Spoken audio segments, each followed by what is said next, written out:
Hey, how's it going? So today's question, well, actually, it's not a question. Some of them aren't questions. They just sent me a message without asking a question, but they said something that caused me to do a video. I'm like, hey, hold up a second. What you just said there, I need to pluck that out because we need to talk about that. And this is one of those messages. So she says, wow, I've done. Hold up. That's better. Uh, wow, I've just seen a post you've done about your story. This has really hit home as I got sexually assaulted when I was 8 years old by a family member, and my nan was also sexually assaulted by a family member and suffered with physical and mental health problems, and sadly, she passed away last August. I feel so sad that she didn't get a chance to fully speak her truth, and it's triggered massive emotions in me, and I'm grieving for not only losing my nan, but also the secrets and shame she felt too. I've been off work the last few months and doing intensive complex trauma CBT, which has been so challenging. As she said, you'll feel a lot worse before feeling better. So I'm hoping I'll come out a better person. But just wanted to say, I think what you're doing to speak out, break the silence, and empower other survivors to speak out too is incredible. Now, good work on getting that professional help. I think it's always worth going down that path. So good stuff, and I hope that it does its work. I hope that it helps you in the way that it needs. Uh, but you said there about how with your nan, you found out she was abused by a family member. Now you didn't make it clear whether it's the same person, and it's not really a detail that I need to know. It doesn't change any outcome of this video, but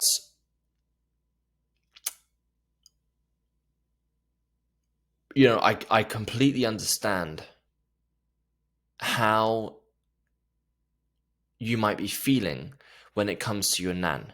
Because when I found out about my dad, and it was after he passed away, and he was an alcoholic and he passed away age 48 from a heart attack. And I only found out after he passed away that he was abused growing up too. And it was by the same man, his stepdad, my step granddad, so it was his mum's husband, abused me. And that destroyed me. It didn't destroy me in a way, like, it didn't destroy me because, some people say, oh, well, if he was abused, then he shouldn't have allowed you around that house and all that sort of stuff. And that's a separate argument, that's a separate conversation. But what destroyed me was knowing that an amazing, beautiful man like my father lived his whole life in severe pain. He lived his life in silence. And he lived his life because of that pain, having these self-sabotaging negative coping mechanisms that just sent him further and further and further over the years, right? Further and further down a downward spiral, which led him to one outcome. And that destroyed me because I'm like, it's it's sad, it's heartbreaking, because it's like, well, if he would have spoken up, if he would have broken his silence, and if he would have sought out help, he would still be here today. He would be at my wedding in the future. He would be a granddad to my kids. But he's never going to be that. Why? Because one thing led to another. That one thing was the abuse that then led to something else, other things later on in life. It's a compound effect over time of just bad shit. But it all traces back to those original problems that you haven't dealt with. And I know that's going to be a similar feeling to you with your nan. You know that she would have lived with so much shame, so much guilt, so much pain. And you can relate to that because you've experienced your own fair share of all of that yourself. And then you find out her truth and you're like, fuck. I get it.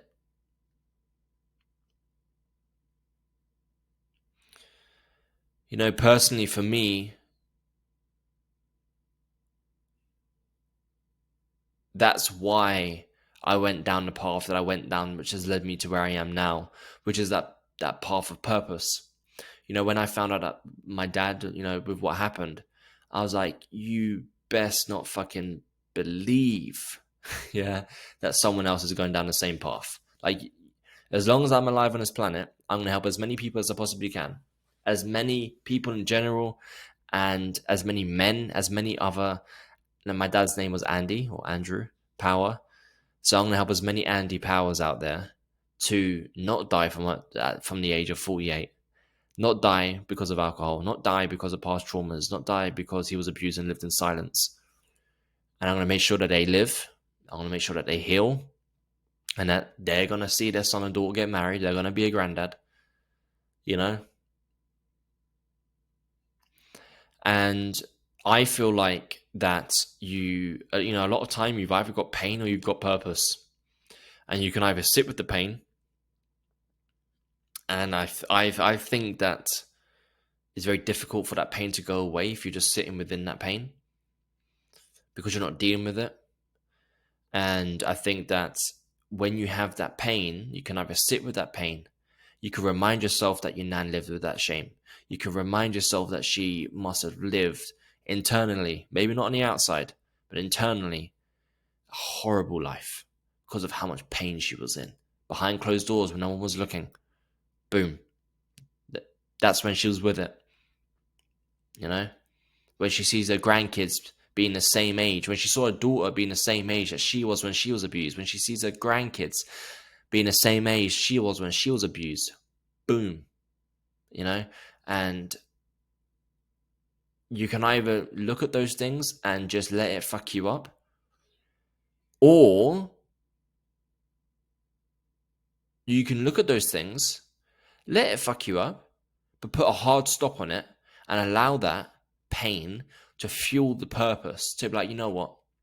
Cool. I'm not going to let anybody else out there.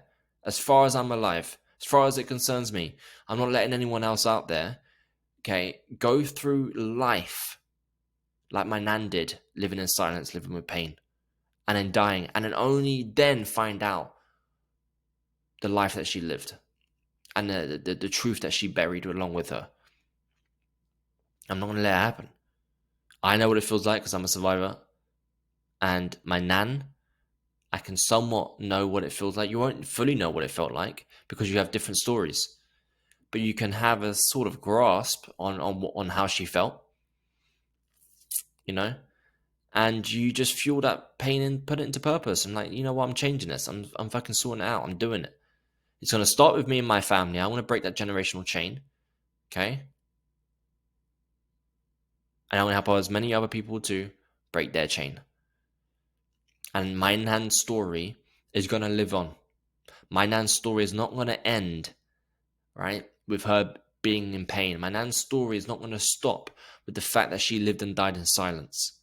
My nan's story, that right there is going to be a part of her story, and it's going to allow her story to live on and save the lives of so many fucking people. Is unbelievable. Because here's the thing, there are so many people who are in the older generation who believe they shouldn't speak out because what's the point? They've been on this planet for 70 years. I'm 73 now. Why should I speak out? Why do I need to go through this pain? And it's like, fucking hell, listen, love. The only reason you're like, why should I go through this pain is because you're used to the pain that you already have. Now, speaking out is a new type of pain, okay?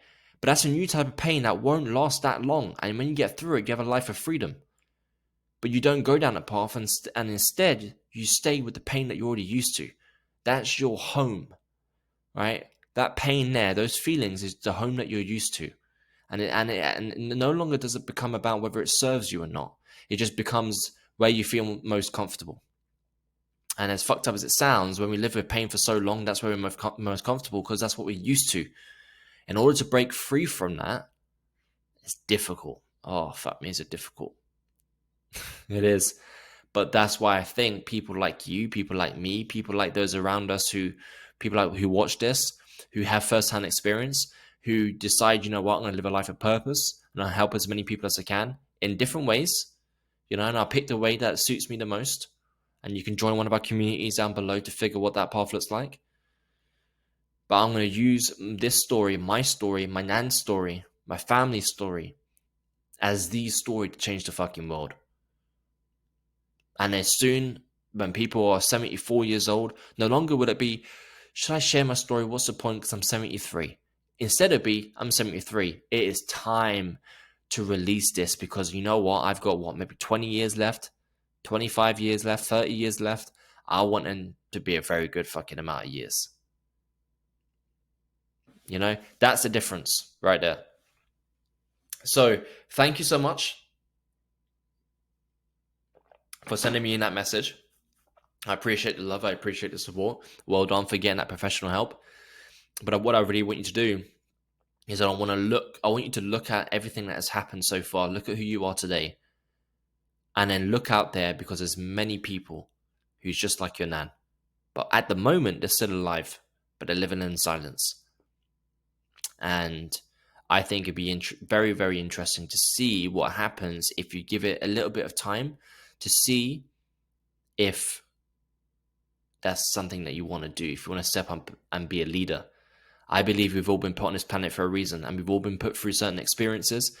And it's like, well, why have we been put through these training lessons? Why have we been put through these trials and tribulations? For what? To serve what fucking purpose? Well, to sit here and do nothing?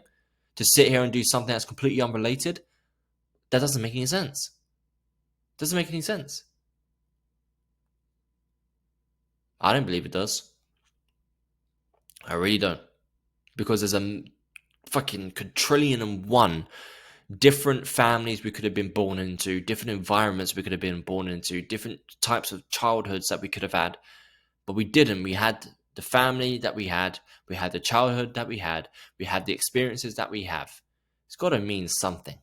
You know, maybe that's me finding comfort in something to, who knows. But it does give me comfort, and it does, that belief there, that faith there, maybe you could say that's a higher power. I don't know. But that right there has caused me to write a book, to be on a board of 2 charities, to have this YouTube channel, to have an audience of nearly 500,000 people, to have a book publishing company, to have 2 thriving, 3 thriving. I've got a free community on Facebook, the Power Tribe, which is technically the Power Tribe 1.0. That's a free Facebook group with nearly 5,000 people in it. And we've got 2 communities, which is underneath this YouTube video. All of this shit wouldn't have happened if I didn't choose or believe that shit happened because I need to be on this path. All right? I think that the most bravest and most powerful leaders are born from the environment that they're trying to prevent from happening to others. That's what I think. Hope that helped. Any other questions? You know what to do, guys. You know what to do. Peace out. A-Town.